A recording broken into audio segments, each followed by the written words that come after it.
Eruvin, Dav, Kouvbet, Amudalev, bonjour. Alors, si vous permettez, nous prenons la Mishnah hier, qui était à la fin du Hamoud de hier, et 5 lignes avant la fin. Neger, Shiesh, Berosho, Glustera. Alors maintenant, j'ai une porte, je voudrais la fermer la nuit, pour pas qu'il y ait des voleurs. Donc, j'ai une serrure, ça suffit peut-être pas. Je mets un piquet, donc qui bloque la porte et qui est enfoncé dans le seuil de la porte, de haut en bas. Ce piquet-là, est-ce que j'ai le droit de le mettre pendant Shabbat? Eh bien, c'est un problème s'il n'est pas attaché à la porte. On verra que s'il est attaché à la porte, il n'y a pas de problème parce que ça fait partie de la maison. Mais s'il est posé quelque part, eh bien, je le prends, c'est niré qui est bonnet. Pardon, c'est comme si j'étais en train de construire. Et les gens qui te regardent, ils te disent, ah, il est en train de construire. Il est en train de rajouter sur la construction. Mais maintenant, dans ce cas-là, il y a un pommeau. On verra plus tard celui qui n'a pas de pommeau. Celui qui est un bâton tout simple. Ici, il a un pommeau en haut, donc ça ressemble à un pilon. Hein, à l'envers, on peut piler avec le poivre ou le blé. Et à ce moment-là, hein, tout le monde sait qu'il ne va pas rester là. Donc c'est pas une construction, c'est pas un rajout sur la construction. Je mets juste pour ce soir, mais après je vais l'enlever, je vais l'utiliser pour son utilisation normale. C'est-à-dire pour piler. Alors, Rabbi Eliezer aussi, Rabbi Eliezer dit non, c'est quand même assaut. Rabbi aussi m'a dit, Rabbi aussi permet. Amar Rabbi Eliezer, alors on va voir que c'est Rabbi Elazar, mais on va comprendre tout de suite pourquoi. Amar Rabbi Eliezer, ou Rabbi Elazar, Massé Bekneset, on va dire c'est un Beta Knesset chez Bitveria, chez Noagim Boeter, Hatsheba Rabaniel, Veaskinim, Veaskulaim. Ils avaient l'habitude de faire ça, de prendre ce bâton avec un pommeau et ils fermaient la porte au Beta Knesset. Et Rabban Gamliel et les Skinim, ils ont interdit. Donc tu vois bien que c'est interdit. Amarlem, Rabbi Ossi, mais Rabbi Ossi dit non, ils sont à Goubo. Ils avaient l'habitude de pas fermer pendant le Shabbat. Rabban Gamliel et les Skinim, mais Rabban Gamliel et les Skinim, ils ont été matières pour eux. Pourquoi est-ce qu'on a changé de Rabbi Eliezer à Rabbi Elazar? Pourquoi on est passé de Rabbi Eliezer? Parce que Rabbi Eliezer, c'est Rabbi Eliezer ben Urkelus. Rabbi Eliezer ben Urkelus, c'est le chaver de Rabban Gamliel. Donc déjà, il ne viendrait pas apporter une preuve de ses chaverim, si déjà il apporterait une preuve de ses maîtres. Mais c'est pas tout. Il y a plus que ça. C'est que Rabbi Eliezer ben Urkelus, c'était le rav de Rabbi Akiva. Et Rabbi Akiva, c'était le rav de Rabbi Ossi. Donc c'est presque impossible que Rabbi Ossi soit assis en face du maître de son maître. Et chronologiquement, c'est pas possible. Alors comment il peut lui parler? Comment il peut lui répondre? Il dit non, ils ont dit comme ça, ils ont dit comme ça. Et puis à part ça, ça se fait pas trop non plus. Donc c'était Rabbi Elazar ben Shamoua qui était beaucoup plus tard, qui était au temps de Rabbi Ossi. Et c'est pour ça qu'on a changé dans la Gesta Rabbi Elazar. Mara.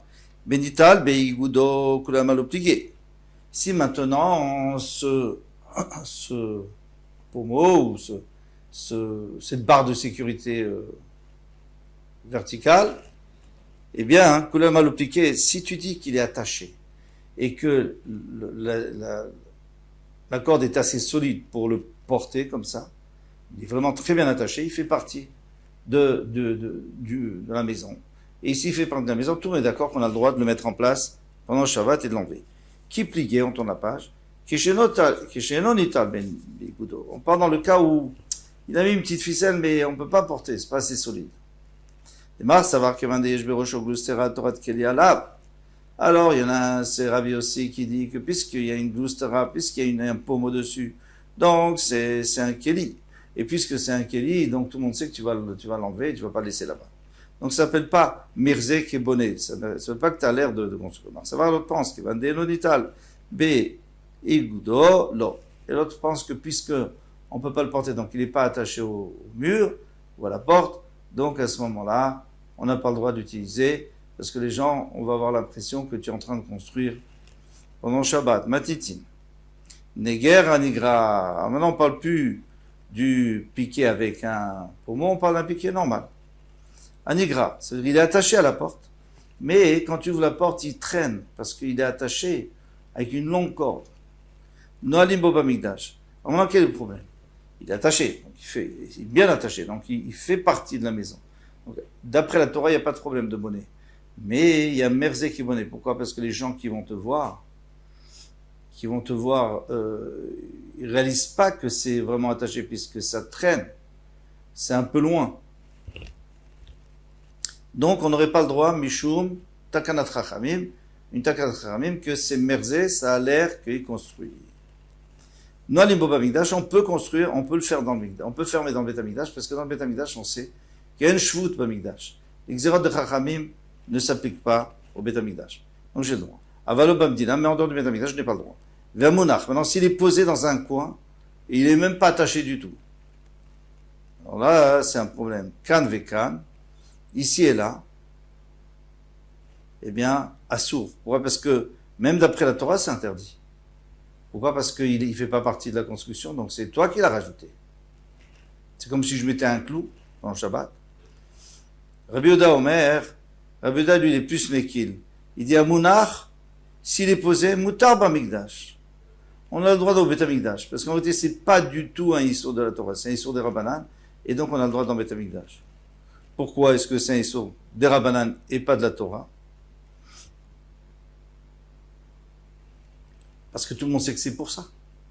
D'accord, il n'est pas attaché. Mais il s'est fait pour ça, non? Il est là à côté, on voit bien que c'est pour ça. Donc on l'a déjà mis, on le remet, ça fait partie. Vanigrar, Bamedina. Mais il est d'accord que Anigrar, s'il se traîne, alors il dit, en dehors de Beth Amikdash, on peut, mais pas dans... Pardon. On a dit qu'on a le droit dans le Mikdash, s'il est déposé même sans être attaché, mais pas en dehors du Beth Amikdash, parce qu'il nous dira Trachamim, c'est Niré qui est bonné. D'accord. Mais maintenant, Vanigrar, Bamedina. Mais si il est Nigrar, si il est attaché avec une corde, même il traîne par terre, parce que la corde n'est pas courte, elle n'est pas assez courte, eh bien c'est quand même moutard, il n'y a pas d'issour dans la Médina, même en dehors du Beth Amikdash, qu'alors même au Beth Amikdash. Donc il est un cran en dessous, Rabbi Yehuda, un cran plus Mekil. Tano Rabbanan nous a enseigné Zéou Neger Anigra, chez nous, Beth Amikdash. Quel est le Neger Anigra? Comment il est exactement ce piqué-là, hein, que dans Beth Amikdash on avait le droit?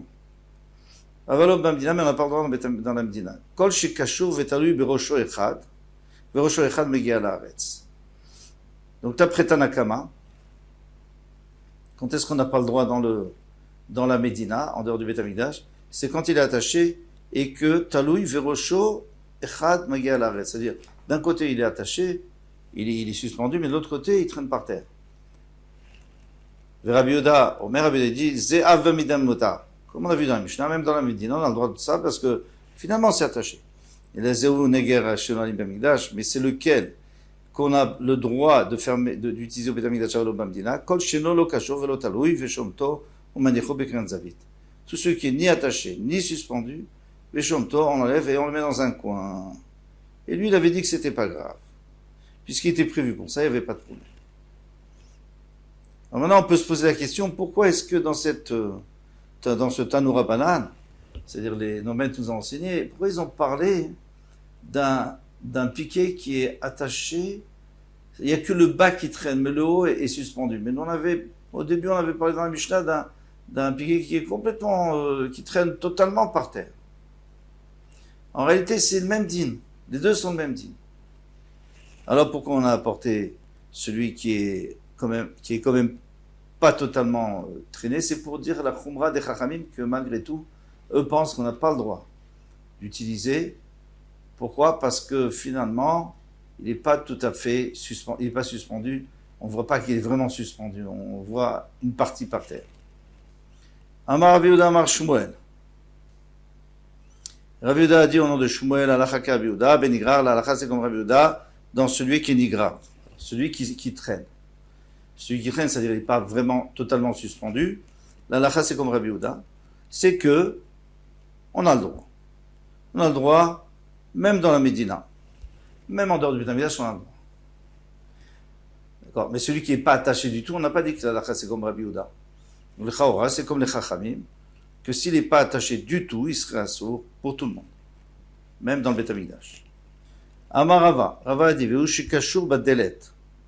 Tout ce qu'on a dit là, c'est s'il est attaché à la porte, mais pas s'il est attaché à la chambranle.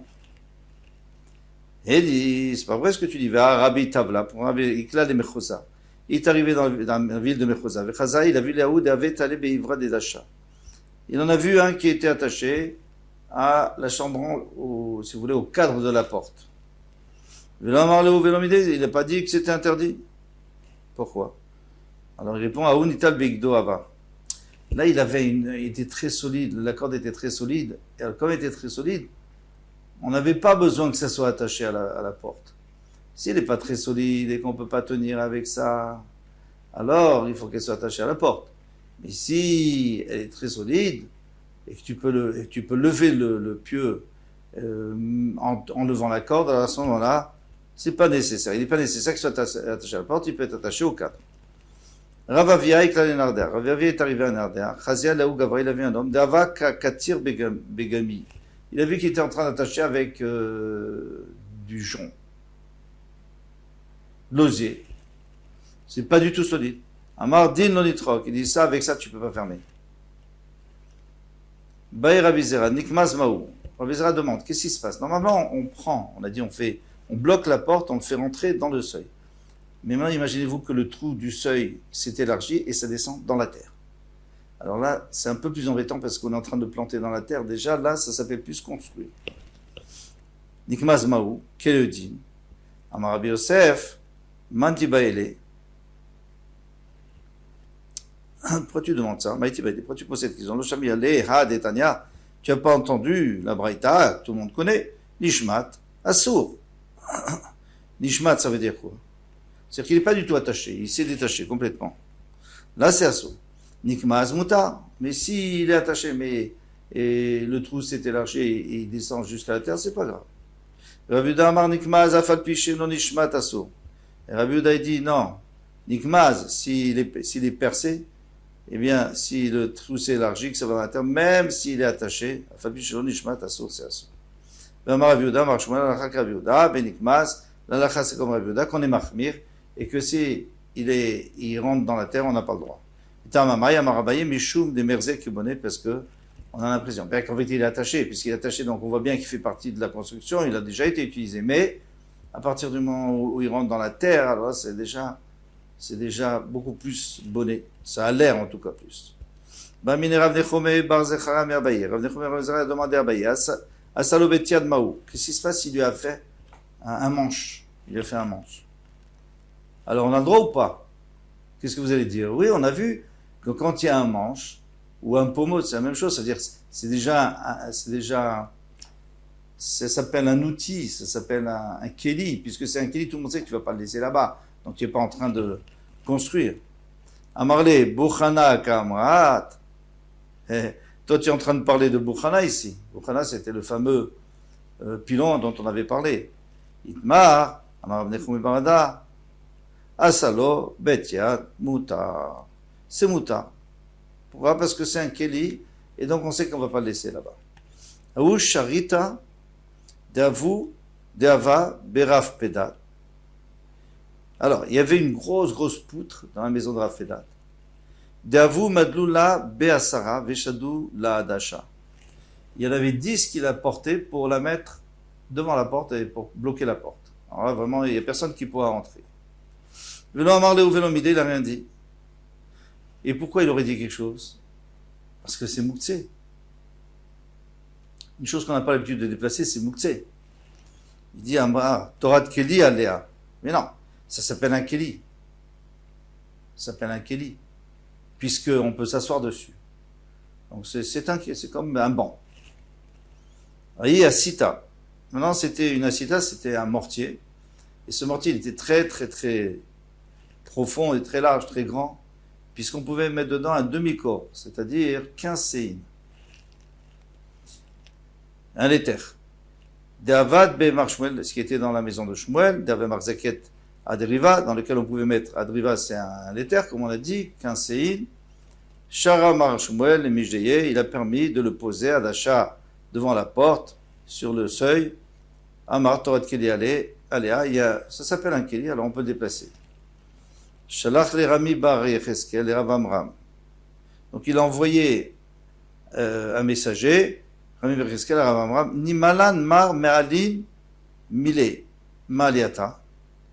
Dis-nous que notre maître nous dise me'alin mile maliata, de ces choses extraordinaires et très intéressantes d'un Bratlan qui nous a dit Mishme de Ravasi, on de Ravasi, Vekipi d'Arba, pour la tente qu'il y a sur le bateau. Alors comment il faisait? Il mettait des cerceaux. Donc vous avez le bateau comme ça, la largeur du bateau. Eh bien, on mettait un cerceau ici, d'un côté à l'autre côté, dans la largeur, et un plus loin, et un plus loin, et un plus loin, jusqu'au bout. Et une fois qu'on avait fini tout ça, eh bien, dès qu'il faisait très chaud, on mettait dessus du tissu, ou alors une natte, ou alors quand il pleuvait, quand il faisait froid. Alors est-ce qu'on a le droit pendant Shabbat de le couvrir? Shalach le achi amar Ravasi, un équipé d'arba, bisman sheyesh bahem tefach. Si dans un des cerceaux il y a un tefach, donc ça s'appelle un début de Ohel, puisqu'à partir d'un tefach c'est un début de Ohel. Une fois que tu as un début de Ohel avant Shabbat, tu peux le continuer, le Ohel, tu peux continuer la tente, à condition que ce soit une tente provisoire, bien entendu. Inami, ou alors une autre possibilité, en bahem tefach. Disons que les cerceaux ne font pas un tefach, ils font moins qu'un tefach. Ven benzel eze shlosha. Mais il y en a deux qui n'ont pas trois tefachim entre deux, donc on considère que c'est la voûte, c'est collé, donc ça veut dire que j'ai un cerceau de plus qu'un tefach. Les machal, le maman, mais machatzelet, tout pour Salem, il peut apporter une natte et l'étendre dessus. Maïtama, quelle raison? Mosif alo el arayhu, il est en train de rajouter sur un oel aray. En fait, c'est un peu délicat. Il y en a qui veulent dire que c'est, qui veulent changer la lecture, parce qu'en vérité, c'est pas oel aray, le cerceau. Le cerceau, c'est quelque chose qui reste tout le temps. Alors, il faut comprendre. Mosif alo el aray. Il a rajouté sur un oel, mais lui, ce qu'il rajoute, c'est aray, puisqu'il va l'enlever, cette natte. Quand il fera plus chaud, par exemple, quand il n'y aura plus de soleil. Le Shapir d'Ami, c'est bien. Anou Daché. Il y avait des béliers, d'Avoul et Ravuna, ouais, chez Ravuna. Des Mema Baoutula. La journée, ils avaient besoin d'ombre, du soleil. Belaïla, Bayavira, mais la nuit, ils ont besoin d'air. Donc, il faut enlever la tente. Ataleka Medera, Visson du Chiravamar, les îles, Keror Boudia. Alors, Vaïrev Shabbat, et roule la natte, Veshirba Tefach. Juste avant Shabbat, tu roules la natte et tu laisses un tefach. Qu'est-ce que tu as gagné? Les machar, le lendemain, pashta, tu peux l'étendre, mosif al olaray, et tu rajoutes sur olaray. C'est un oel qui est provisoire. Le Shapir d'Ami, c'est très bien. Amarav, mishum rafria, vilon, mutar lintoto, mutar leforko bishabot. Alors là, c'est intéressant. Un vilon, donc un rideau devant l'entrée. Il n'y a pas de porte, ou même si c'est une porte, mais tout le temps ouverte. Donc on met un rideau. Est-ce qu'on a le droit? Alors ce rideau, est-ce que c'est un oel ou pas? Non, parce que ça ne monte pas. C'est pas sur la personne. C'est pas un toit. C'est juste un rideau qui est horizontal et pas du tout vertical. Alors, mutar l'intoto, mutar leforko Shabbat, on a le droit de le mettre ou de l'enlever pendant Shabbat. Ça c'est d'après Rashi. D'après Tosfot, il faut que ça soit juste pour Tzniut. Bon, mais là aussi, c'est pour la Tzniut, c'est pour que les gens ne voient pas. Mais si c'était pour séparer deux Réchouillottes, ça serait un problème. Pour séparer deux domaines, ça serait un problème. Mais ici, bon, il n'y a pas de problème. Kilat Ratanim. Kilat Ratanim, c'est un voile qu'on met pour le Khatan Kala, pour qu'il soit discret pour la tzniut. Mutar les forts kaol total Shabbat. On peut l'enlever et l'étendre pendant Shabbat. Parce qu'on va voir qu'elle n'a pas de toit. Amar, Rav Shechet, Béré Ravide, l'homme ranel Hachem Begagra Tefar. Il ne faut pas qu'en haut, il y ait un Tefar. Généralement, on met un poteau au pied du lit, un poteau au haut du lit, et une barre entre les deux poteaux, et dessus on met la tente. Donc il n'y a jamais de toit. Et ce qu'on va voir, c'est qu'ici, à Marav Shechet, Beridé Ravidé, l'Omran et la chaîne Begag Tefar, Aval Yesh Begag Tefar Hassou. Vichen Begag Tefar, même s'il n'y a pas de Tefar dans son toit, l'Omran et la chaîne Bepachot Mishlosha Samouch Lagag Tefar. On a dit seulement si on prend donc au début du toit, donc il ne fait pas un Tefar, il ne fait rien, c'est un petit bâton. Mais il s'agrandit. Dans les 3 tfachim, on arrive à un Tefar de large. Les 3 tfachim en descendant de haut, on arrive à un Tefar de large. Alors ça s'appelle la voûte, c'est comme si en haut, il y avait déjà un Tefar. Donc c'est pas bon. On